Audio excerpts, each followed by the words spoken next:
children, we will start with the first chapter, that is nutrition in living organisms and particularly plants. You have already studied in the previous classes that we need food to stay alive. We need food to stay alive, to grow and to get energy and for the various activities.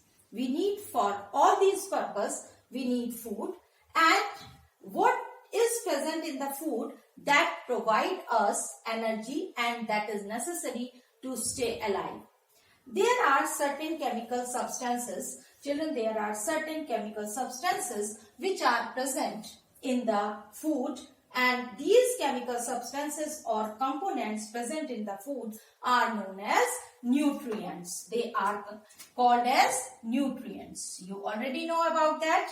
And these nutrients are categorized into 6 categories, that is carbohydrates, proteins, vitamins, fats, minerals and dietary fibers.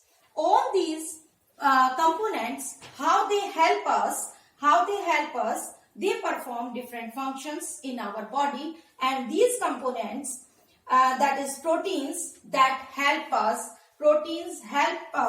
to grow and develop. And nutrients, they help us to grow, to build up the wear and tear of our body.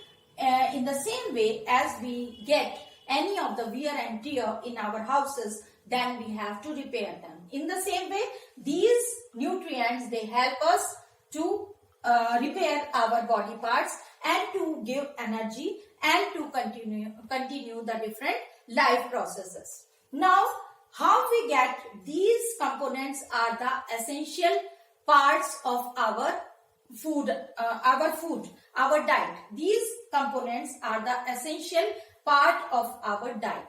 But children, we get these nutrients from the food, and the process of obtaining and utilizing the food by the organism for getting energy, this is known as nutrition. This process is known as nutrition. In this chapter, we will study about the nutrition. Nutrition means process of obtaining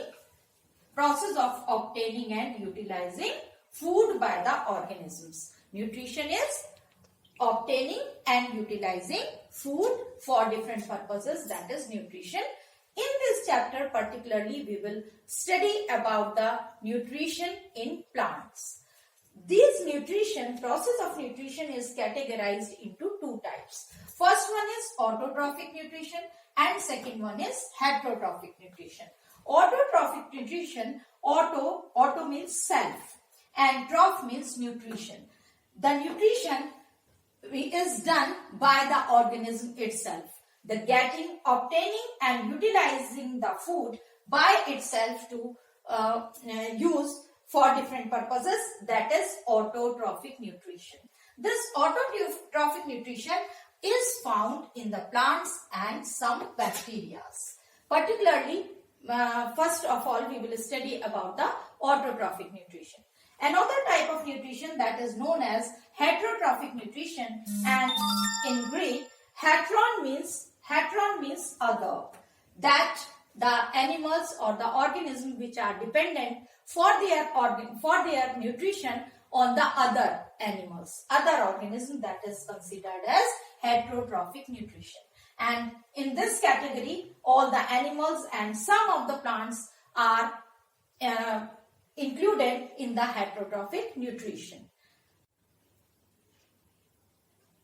We will study autotrophic nutrition, that is found in the green plants. For the autotrophic nutrition, to obtain and utilizing the food for the nutrition, the process of photosynthesis takes place in the green plants. And for this process of photosynthesis, green plants are having a green pigment in their, they are having a green pigment that is known as chlorophyll. they are having the green pigment chlorophyll in them, and in the presence of the chlorophyll, this green plants, they prepare their food by the process of photosynthesis. By utilizing the chlorophyll, they prepare their food by the process of photosynthesis.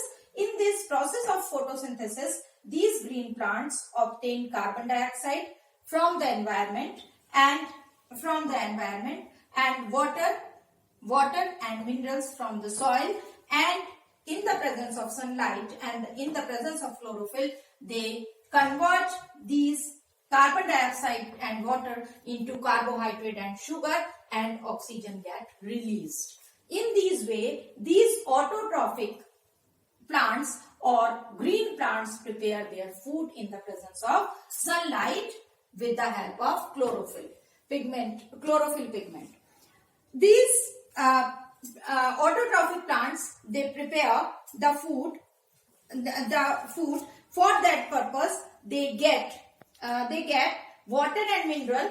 They get water and mineral from the soil and carbon dioxide from the air, and they absorb the water. They absorb the water from the soil. They get water from the soil. They absorb this water from the soil with the help of tiny tube-like structures present in the soil that are known as vessels. They get water with the help of vessels and carbon dioxide from the atmosphere, and ultimately convert the